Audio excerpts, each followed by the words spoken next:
এই সেদিন পর্যন্ত ভেবেছি সব ঠিক হয়ে যাবে।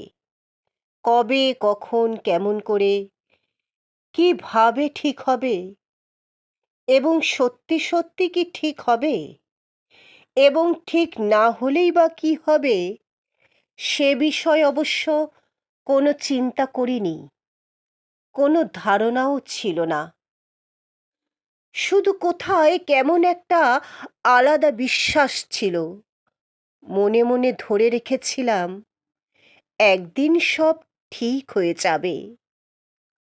আমলকি গাছের ভেতর থেকে কোনো কোনো রাতে যেরকম ঝিরিঝিরি বাতাস ও বাতাসের শব্দ আসে, যেভাবে লেবু পাতা ছিঁড়ে হাতে ঘষলে এক হারিয়ে যাওয়া অরণ্যের গন্ধ ভেসে আসে, যেভাবে ঘুলঘুলির এলোমেলো বাসায় ডিমের ভেতর থেকে বেরিয়ে এসে চড়ুইয়ের ছানারা তাদের মাকে চেঁ চি করে ডাকে, যেভাবে ভুল ঠিকানার চিঠিও একদিন কোথাও না কোথাও কারো না কারো কাছে পৌঁছে যায়, সেভাবে একটা ক্ষীণ ভরসা ছিল এই সেদিন পর্যন্ত।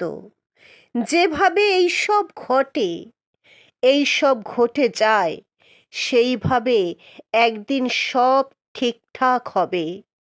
আমার কিছু করণীয় নেই, শুধু বসে থাকার অপেক্ষা, শুধু বসে থাকার অপেক্ষা।